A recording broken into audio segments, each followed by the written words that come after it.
કયા રક્ત સમૂહને સર્વગ્રાહી રક્ત સમૂહ કહેવામાં આવે છે? એટલે કે એવું કયું બ્લડ ગ્રુપ છે જેને તમામ પ્રકારના બ્લડ ગ્રુપનું લોહી ચડાવી શકાય છે? એવું બ્લડ ગ્રુપ એટલે એબી બ્લડ ગ્રુપ છે. આ રક્ત સમૂહ ધરાવતી વ્યક્તિને બીજા તમામ રક્ત સમૂહના લોહી ચડાવી શકાય છે. ઓ રક્ત સમૂહ ધરાવતી વ્યક્તિને સર્વદાતા રક્ત સમૂહ કહેવામાં આવે છે, કેમ કે ઓ રક્ત સમૂહ છે તે દરેક રક્ત સમૂહની વ્યક્તિને ઓ રક્ત સમૂહ ધરાવતી વ્યક્તિનું લોહી ચડાવી શકાય છે, એટલે એને યુનિવર્સલ ડોનર તરીકે ઓળખવામાં આવે છે, જ્યારે એબીને યુનિવર્સલ રિસિપિટર તરીકે ઓળખવામાં આવે છે. પ્રશ્ન 52. આરડીએક્સ વિસ્ફોટકનું રાસાયણિક નામ શું છે? આરડીએક્સ વિસ્ફોટકનું રાસાયણિક નામ સાયક્લોટ્રાઇમિથાઇલ ટ્રાઇનાઇટ્રોમાઇન છે. અહીંયા કેલ્શિયમ સલ્ફેટ ડાયહાઇડ્રેટ જે આપવામાં આવ્યું છે તે જીપ્સમનું રાસાયણિક નામ છે, ચિરોડી. ઘણીવાર આ પણ પરીક્ષામાં પૂછાતું હોય છે. પ્રશ્ન 53. કયો વાયુ હાસ્યવાયુ એટલે કે લાફિંગ ગેસ તરીકે ઓળખાય છે? નાઇટ્રસ ઓક્સાઇડ હાસ્યવાયુ તરીકે ઓળખાય છે. ક્લોરોબેન્ઝાલમાલોનો નાઇટ્રાઇલ એ અશ્રુવાયુ એટલે કે ટીયર ગેસ છે, જે સુરક્ષા બળો જ્યારે મોટું ટોળું થયું હોય ત્યારે ટોળાને વિખેરવા માટે જે ગેસનો ઉપયોગ કરે છે તે ક્લોરોબેન્ઝાલમાલોનો નાઇટ્રાઇલ નામનો ગેસ હોય છે. પ્રશ્ન 54. લાલ રક્તકણનું મૃત્યુ શરીરના કયા ભાગમાં થાય છે? લાલ રક્તકણનું મૃત્યુ શરીરમાં યકૃત અને પ્લીહા નામના અંગોમાં થાય છે. પ્રશ્ન 55. બાળકોને જન્મ સમયે આપવામાં આવતી રસી બીસીજીનું પૂરું નામ જણાવો. બીસીજી નામની રસીનું પૂરું નામ બેસિલસ કાલમેટર ગ્યુરિન છે. પ્રશ્ન 56. ઈસવીસન 1921માં આલ્બર્ટ આઇન્સ્ટાઈનને નોબેલ પ્રાઇઝ નીચેના પૈકી કયા કાર્ય માટે આપવામાં આવ્યો હતો? પ્રકાશ વિદ્યુત પ્રભાવનો સિદ્ધાંત એના ઉપર કામ કરવા બદલ આલ્બર્ટ આઇન્સ્ટાઈનને નોબેલ પ્રાઇઝ 1921માં આપવામાં આવ્યો હતો. પ્રશ્ન 57. ચિકિત્સાના સંદર્ભે કરવામાં આવતા સીટી સ્કેનનું પૂર્ણ નામ જણાવો. સીટી સ્કેનનું પૂર્ણ નામ કમ્પ્યુટેડ ટોમોગ્રાફી સ્કેન છે. પ્રશ્ન 58. 1 નેનો એટલે 10 ની કેટલી ઘાત થાય? 1 નેનો એટલે 10 ની -9 ઘાત થાય. 10 ના ઘાતમાં -12 એને પીકો કહેવાય. 10 ના ઘાતમાં -15 ઘાત એટલે ફેમટો, અને 10 ના ઘાતની -18 ઘાત એટલે અટો. આમ 10 ની -9 ઘાતને નેનો કહેવામાં આવે છે. પ્રશ્ન 59. ઘઉંનું વૈજ્ઞાનિક નામ શું છે? ઘઉંનું વૈજ્ઞાનિક નામ ટ્રિટિકમ વલ્ગરે છે. ઓરાઇઝા સટાઇવા એ ચોખાનું વૈજ્ઞાનિક નામ છે. જીયા મેઇઝ એ મકાઈનું વૈજ્ઞાનિક નામ છે. પેનિસેટમ ટાઇફોલિડિયમ એ બાજરાનું વૈજ્ઞાનિક નામ છે. ટ્રિટિકમ વલ્ગરે એટલે ઘઉં. પ્રશ્ન 60. નેશનલ ડિફેન્સ એકેડેમી ક્યાં આવેલી છે? નેશનલ ડિફેન્સ એકેડેમી ખડગવાસલામાં આવેલી છે. સુરક્ષાને લગતી અન્ય એકેડેમી જોઈએ તો દહેરાદૂનમાં ઇન્ડિયન મિલિટરી એકેડેમી આવેલી છે. હૈદરાબાદમાં એરફોર્સ એકેડેમી આવેલી છે. લોનાવાલામાં આઈએનએસ શિવાજી નામની એકેડેમી આવેલી છે, અને નેશનલ ડિફેન્સ એકેડેમી એ ખડગવાસલામાં આવેલી છે. પ્રશ્ન 61. કમ્પ્યુટરમાં લગાવવામાં આવતી આઈસી ચિપનું પૂર્ણ નામ શું છે? કમ્પ્યુટરમાં લગાવવામાં આવતી આઈસી તરીકે ઓળખાતી ચિપ એટલે ઇન્ટિગ્રેટેડ સર્કિટ. પ્રશ્ન 62. વિટામિન કે ની ઉણપથી શરીરમાં કયો રોગ થાય છે? વિટામિન કે ની ઉણપથી શરીરમાં હિમોફિલિયા નામનો રોગ થાય છે. આ હિમોફિલિયા નામના રોગમાં સતત રક્તસ્રાવ થાય છે અને લોહી જામતું નથી. શરીરમાં કોઈ જગ્યાએ જો આપણને ઘા વાગ્યો હોય તો એ ઘામાંથી વહેતું લોહી સતત વહ્યા કરે છે અને લોહી જામતું નથી. ઝીરોપ્થેલિયા નામનો રોગ એ વિટામિન એ ની ઉણપથી થાય છે. વિટામિન બી ની ઉણપથી એનિમિયા નામનો રોગ થાય છે, અને સ્કર્વી નામનો રોગ એ વિટામિન સી ની ઉણપથી થાય છે. પ્રશ્ન 63. કયો ગ્રહ તેમની ધરી એટલે કે અક્ષ પર પૂર્વથી પશ્ચિમ દિશામાં ભ્રમણ કરે છે? આપણી પૃથ્વી એ પશ્ચિમથી પૂર્વ દિશામાં ભ્રમણ કરે છે, એટલે પૃથ્વી ઉપર સૂર્ય એ પૂર્વમાં ઉગે છે. હવે આપણા જે ગ્રહો છે તેમાં કયો એવો ગ્રહ છે જે પૂર્વથી પશ્ચિમ દિશામાં ભ્રમણ કરે છે, તેથી ત્યાં સૂર્ય એ પશ્ચિમ દિશામાં ઉગતો હશે. આ ગ્રહ એ શુક્ર ગ્રહ છે, જે તેની ધરી પર પૂર્વથી પશ્ચિમ દિશામાં ભ્રમણ કરે છે. શુક્ર એ સૌથી વધારે ચમકદાર અને સૌથી વધારે ગરમ ગ્રહ છે સૌરમંડળનો. સૌરમંડળમાં અન્ય શુક્ર સિવાય એક ગ્રહ અન્ય પણ એવો છે જે શુક્રની જેમ પૂર્વથી પશ્ચિમ દિશામાં ભ્રમણ કરે છે. તે ગ્રહ એટલે અરુણ, યુરેનસ તરીકે જેને આપણે ઇંગ્લિશમાં ઓળખીએ છીએ તે અરુણ. આ ગ્રહ પર પણ સૂર્ય એ પશ્ચિમમાં ઉગે છે. વિકલ્પમાં આપવામાં આવેલ અન્ય ગ્રહો વિશે થોડી માહિતી મેળવી લઈએ. બુધ એ સૌથી ઓછા સમયમાં સૂર્યની પરિક્રમા પૂર્ણ કરે છે. મંગળ સૌરમંડળનો સૌથી મોટો જ્વાળામુખી ઓલિમ્પસ મેસી અને સૌરમંડળનો સૌથી ઊંચો પર્વત નિક્સ ઓલિમ્પિયા એ મંગળ ગ્રહ ઉપર આવેલા છે. નિક્સ ઓલિમ્પિયા નામનો પર્વત એ માઉન્ટ એવરેસ્ટ પર્વત છે આપણો પૃથ્વી પરનો, તેના કરતા 3 ગણો ઊંચો પર્વત છે. વરુણ એ સૂર્યથી સૌથી દૂરનો ગ્રહ છે. આપણા સૌરમંડળની અંદર જે હાલમાં 8 ગ્રહો છે તેમાં સૌથી દૂરનો ગ્રહ એટલે વરુણ ગ્રહ છે. પ્રશ્ન 64. વરસાદનો ડર લાગવાના મનોરોગને શું કહેવામાં આવે છે? વરસાદનો ડર લાગવાના મનોરોગને ઓમ્બ્રોફોબિયા કહેવામાં આવે છે. અલ્ટોફોબિયા એટલે ઊંચાઈથી લાગતો ડર, એને અલ્ટોફોબિયા કહેવામાં આવે છે. નેક્રોફોબિયા એટલે મૃત્યુ અથવા મૃત શરીરનો ડર જે લાગતો હોય તે મનોરોગને નેક્રોફોબિયા કહેવામાં આવે છે. ગાયનોફોબિયા એ એવો મનોરોગ છે જેમાં સ્ત્રીઓથી ડર લાગતો હોય છે. પ્રશ્ન 65. વિશ્વમાં સૌથી મોટો સસ્તનધારી જીવ કયો છે? વિશ્વમાં સૌથી મોટો સસ્તનધારી જીવ એ વ્હેલ માછલી છે. વ્હેલ સૌથી મોટું સસ્તનધારી હોવાની સાથે તે સૌથી ભારે સસ્તનધારી પણ છે. સ્થળ પર રહેનારું સૌથી મોટું સસ્તનધારી એ આફ્રિકન હાથી છે. જીરાફ એ સૌથી ઊંચું સસ્તનધારી છે. શાહમૃગ એ પૃથ્વી પરનું સૌથી મોટું હયાત પક્ષી છે. પ્રશ્ન 66. સ્વદેશી ટેકનોલોજીથી નિર્મિત પ્રથમ ભારતીય ઉપગ્રહનું નામ શું હતું? સ્વદેશી ટેકનોલોજીથી નિર્મિત પ્રથમ ભારતીય ઉપગ્રહ આર્યભટ્ટ હતો. 19 એપ્રિલ 1975 ના રોજ પૂર્વ સોવિયત સંઘ, જેને USSR તરીકે આપણે ઓળખીએ છીએ, તેના બેકાનુર કેન્દ્ર પરથી આર્યભટ્ટનું પ્રક્ષેપણ કરવામાં આવ્યું હતું અને જે યાન દ્વારા તેનું પ્રક્ષેપણ કરવામાં આવ્યું હતું તે યાનનું નામ ઇન્ટરકોસ્મોસ યાન હતું. એપલ એ ભારતનો પ્રથમ સંચાર ઉપગ્રહ છે, એટલે કે કોમ્યુનિકેશન માટેનો પ્રથમ ઉપગ્રહ એપલ છે. રોહિણી એ ભારતીય ભૂમિ પરથી ભારતીય પ્રક્ષેપણ યાન દ્વારા પ્રક્ષેપિત પ્રથમ ઉપગ્રહ છે, જેને 18 જુલાઈ 1980 ના રોજ છોડવામાં આવ્યો હતો. પ્રશ્ન 67. ભારતની બેટરીથી ચાલતી પ્રથમ કારને શું નામ આપવામાં આવ્યું હતું?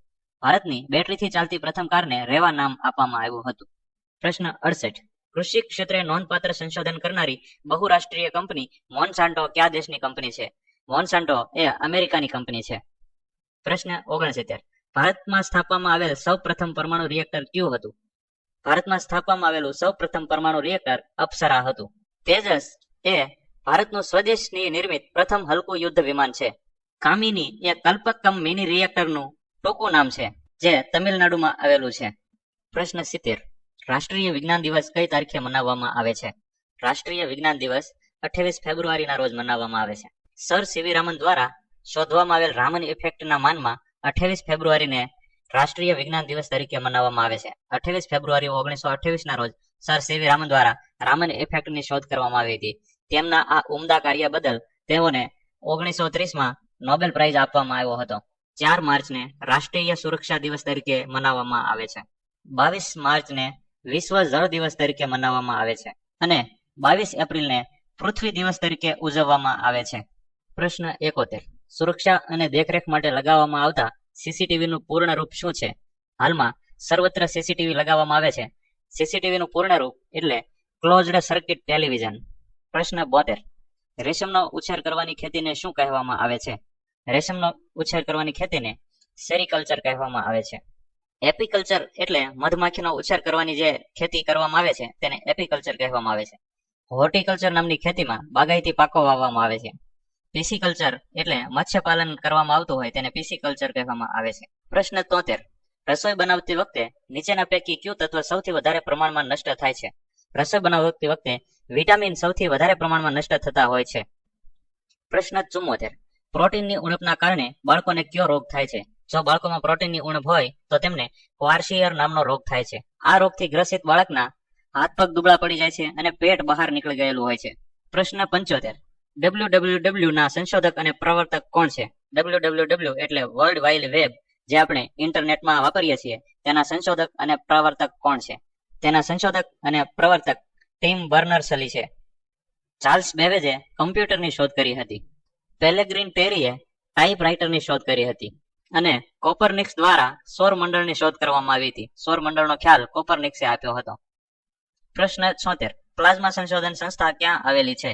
પ્લાઝમા સંશોધન સંસ્થા એ ગાંધીનગરમાં આવેલી છે. સંશોધનને લગતી અન્ય સંસ્થાઓની વાત કરીએ તો ભાવનગરમાં CSMCRI એટલે કે central salt and marine chemical research institute આવેલી છે, જે ભાવનગરમાં વાઘાવાડી રોડ ઉપર આવેલી છે. સુરતમાં નીટ નામની સંસ્થા આવેલી છે, નેશનલ ઇન્સ્ટિટ્યૂટ ઓફ ટેકનોલોજી, જેને Sardar Vallabhbhai Patel national institute of technology તરીકે ઓળખવામાં આવે છે. અમદાવાદમાં national institute of pharmaceutical education and research નામની સંસ્થા આવેલી છે. પ્રશ્ન 77. નીચેના પૈકી કયો પુરસ્કાર વિજ્ઞાન ક્ષેત્રે ઉત્કૃષ્ટ કામગીરી બદલ આપવામાં આવે છે? ભટનાગર પુરસ્કાર એ વિજ્ઞાન ક્ષેત્રે ઉત્કૃષ્ટ કામગીરી બદલ આપવામાં આવે છે. વિજ્ઞાન અને ઔદ્યોગિક સંશોધન પરિષદ એટલે કે council of scientific and industrial research નામની સંસ્થા દ્વારા આ પુરસ્કાર આપવામાં આવે છે. આ પુરસ્કારનું આખું નામ શાંતિ સ્વરૂપ ભટનાગર પુરસ્કાર છે. અર્જુન પુરસ્કાર રમતગમત ક્ષેત્રે આપવામાં આવે છે. વ્યાસ સન્માન એ સાહિત્ય ક્ષેત્રે આપવામાં આવતું સન્માન છે. દાદા સાહેબ ફાળકે પુરસ્કાર ફિલ્મ ઉદ્યોગ ક્ષેત્રે આપવામાં આવે છે. પ્રશ્ન 78. પિત્તળ એટલે કે બ્રાસ બનાવવા માટે કઈ ધાતુઓ મિશ્રિત કરવામાં આવે છે? પિત્તળ બનાવવા માટે તાંબુ અને ઝીંક મિશ્રિત કરવામાં આવે છે. લોહ અને કાર્બન મિશ્ર કરવાથી સ્ટીલ બને છે. તાંબુ અને ટીન મિશ્ર કરવાથી કાંસુ બને છે. તાંબુ, નિકલ અને ઝીંક મિશ્ર કરવાથી જર્મન સિલ્વર બને છે. પ્રશ્ન 79. કમ્પ્યુટર ક્ષેત્રે ઉપયોગમાં લેવામાં આવતો શબ્દ ડોસનું પૂર્ણ નામ શું છે? ડોસ એટલે ડિસ્ક ઓપરેટિંગ સિસ્ટમ. પ્રશ્ન 80. પેનિસિલિન નામની ઔષધિ શેમાંથી મેળવવામાં આવે છે? પેનિસિલિન નામની ઔષધિ ફૂગમાંથી મેળવવામાં આવે છે. પ્રશ્ન 81. શરીરમાં થયેલ કોઈ ખામી અથવા વિકૃતિની જાણકારી મેળવવા માટે કરવામાં આવતા એમઆરઆઈનું પૂર્ણ નામ શું છે? એમઆરઆઈનું પૂર્ણ નામ મેગ્નેટિક રિઝોનન્સ ઇમેજિંગ છે. પ્રશ્ન 82. માનવ શરીરમાં આવેલા લાલ રક્ત કોશિકાઓનો જીવનકાળ કેટલો હોય છે? આ લાલ રક્ત કોશિકાઓ 120 દિવસ સુધી જીવંત રહેતી હોય છે. પ્રશ્ન 83. ભારતની સ્વદેશી ટેકનોલોજીથી નિર્મિત અને આકાશમાંથી આકાશમાં પ્રહાર કરનારી પ્રથમ મિસાઇલ કઈ છે? પ્રથમ મિસાઇલ અસ્ત્ર છે. અસ્ત્ર મિસાઇલની મારક ક્ષમતા 10 થી 25 કિલોમીટરની છે. પૃથ્વી મિસાઇલ એ જમીનથી જમીન પર પ્રહાર કરવામાં વપરાય છે. તેની મારક ક્ષમતા 40 થી 250 કિલોમીટરની છે. આકાશ મિસાઇલ જમીનથી આકાશમાં પ્રહાર કરવામાં વપરાય છે. તેની મારક ક્ષમતા 25 કિલોમીટરની છે. અગ્નિ મિસાઇલ જમીનથી જમીન પર પ્રહાર કરવા માટે વપરાય છે. પ્રશ્ન 84. વૈજ્ઞાનિક તથા ઔદ્યોગિક અનુસંધાન પરિષદ, જેને ઇંગ્લિશમાં council of scientific and industrial research કહેવાય છે, તેના અધ્યક્ષ કોણ હોય છે? તેના અધ્યક્ષ ભારતના પ્રધાનમંત્રી હોય છે. પ્રશ્ન 85. પૃથ્વી પરનો પલાયન વેગ કેટલો છે? પલાયન વેગ એટલે એવો વેગ કે પૃથ્વી પરથી આપણે કોઈ વસ્તુને ફેંકીએ તો એ કેટલી ઝડપથી ફેંકીશું જે ફરીવાર પૃથ્વી પર ક્યારેય પાછી નહીં આવે અને પૃથ્વીનું વાતાવરણ છોડીને બહાર જતી રહેશે. તો પૃથ્વી પરનો પલાયન વેગ એ 11.2 કિલોમીટર પર સેકન્ડ છે. તેનો અર્થ એવો થાય કે 11.2 કિલોમીટર પર સેકન્ડની ઝડપથી આપણે કોઈ વસ્તુ કોઈ પણ દિશામાં ફેંકીશું તો તે પૃથ્વી પર ફરીવાર પાછી નહીં આવી શકે. 2.38 કિલોમીટર પર સેકન્ડ એ ચંદ્ર પરનો પલાયન વેગ છે. 59.5 કિલોમીટર પર સેકન્ડ એ ગુરુ પરનો પલાયન વેગ છે અને 618 કિલોમીટર પર સેકન્ડ એ સૂર્ય પરનો પલાયન વેગ છે. પ્રશ્ન 86.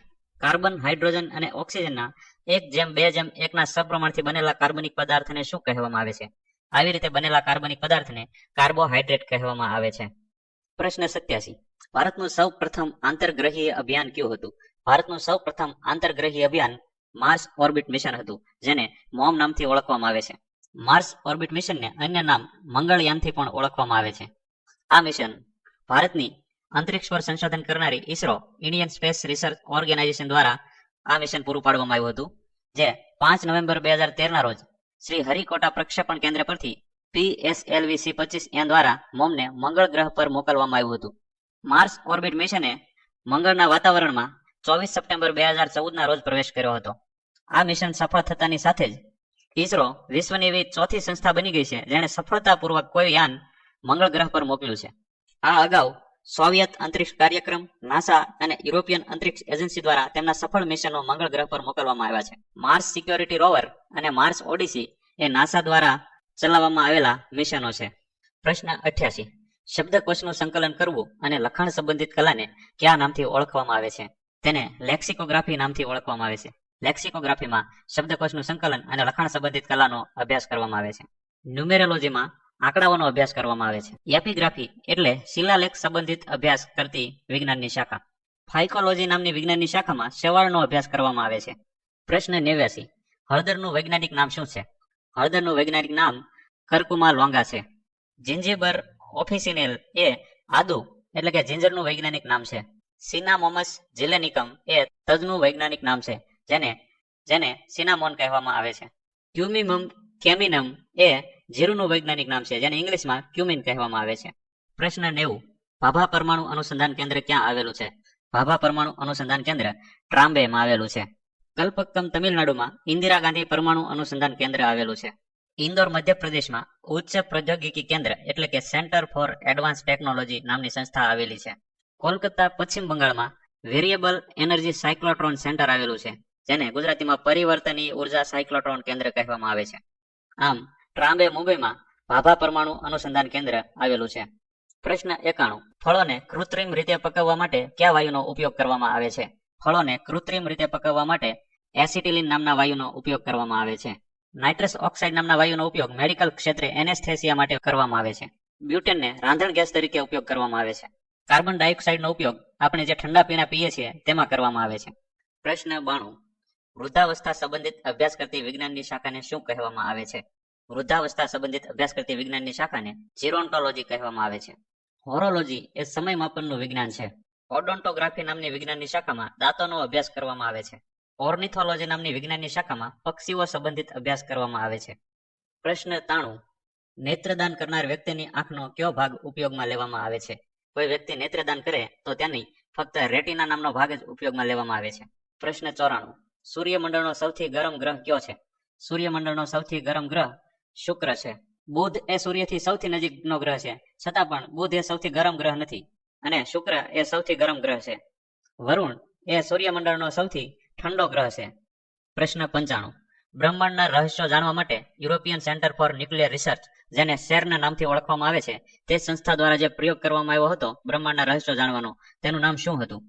તેનું નામ લાર્જ હેડ્રન કોલાઇઝર હતું. 30 માર્ચ 2010 ના રોજ જેનીવામાં પૃથ્વીની સપાટીથી 50 થી 175 મીટર નીચે 27.36 કિલોમીટર લાંબી સુરંગ બનાવવામાં આવી હતી, અને જેમાં આ પ્રયોગ કરવામાં આવ્યો હતો. બ્રિટિશ વૈજ્ઞાનિક હિગ્સે 1963માં બ્રહ્માંડને સમજવા માટે ગોડ પાર્ટિકલ નામની પરમાણુની અવધારણા રજૂ કરી. એવું માનવામાં આવતું હતું કે કોઈ એવા ગોડ પાર્ટિકલ નામના પાર્ટિકલ છે જેનાથી આખા બ્રહ્માંડનો ઉદ્ભવ થયો છે, જે ભારતીય વૈજ્ઞાનિક સત્યેન્દ્રનાથ બોઝની બોસોન થિયરી પર આધારિત હતી, જેથી ગોડ પાર્ટિકલને હિગ્સ બોસોનના નામથી પણ ઓળખવામાં આવે છે. પ્રશ્ન 96. માનવ શરીરનું કયું અંગ શરીરમાં રહેલા યુરિયાને રક્તથી અલગ કરવાનું કાર્ય કરે છે? કિડની એ શરીરમાં રહેલા યુરિયાને રક્તથી અલગ કરવાનું કાર્ય કરે છે. પ્રશ્ન 97. ડ્યુટેરિયમ ઓક્સાઇડને કયા પ્રચલિત વ્યવહારો નામથી ઓળખવામાં આવે છે? ડ્યુટેરિયમ ઓક્સાઇડ એ ભારે જળ, ઇંગ્લિશમાં જેને હેવી વોટર કહેવાય છે, તે વ્યવહારો નામથી ઓળખાય છે. લાલ દવાથી પોટેશિયમ પરમેંગેનેટ ઓળખાય છે. પેટ્રોલને અન્ય નામથી ગેસોલિન તરીકે ઓળખવામાં આવે છે. પ્રશ્ન 98. ખૂબ ચર્ચિત ભોપાલ ગેસ દુર્ઘટના કયા વાયુના કારણે થઈ હતી? મિથાઇલ આઇસોસાયનેટ નામના વાયુના કારણે ખૂબ જ ચર્ચિત ભોપાલ ગેસ દુર્ઘટના બની હતી. તારીખ 2 થી 3 ડિસેમ્બર 1984 ના રોજ યુનિયન કાર્બાઇડ ઇન્ડિયા લિમિટેડ નામની જે કંપની પેસ્ટિસાઇડ પ્લાન્ટ છે, તેમાં આ ઘટના સર્જાઈ હતી. પ્રશ્ન 99. ભારતીય અંતરિક્ષ વિજ્ઞાન અને પ્રૌદ્યોગિક સંસ્થાન ક્યાં આવેલી છે? આ સંસ્થા તિરુઅનંતપુરમમાં આવેલી છે. અગાઉના પ્રશ્નમાં જોયું હતું, ભાભા પરમાણુ અનુસંધાન કેન્દ્ર એ ટ્રામ્બેમાં આવેલી છે. બાંગાલુરુમાં ભારતીય ખગોળ સંસ્થા આવેલી છે. અમદાવાદમાં સ્પેસ એપ્લિકેશન સેન્ટર નામની સંસ્થા આવેલી છે. પ્રશ્ન 100. ડિજિટલ ટેકનોલોજીમાં પ્રયુક્ત શબ્દ USB નું પૂર્ણ નામ શું છે? USB નું પૂર્ણ નામ યુનિવર્સલ સિરિયલ બસ છે.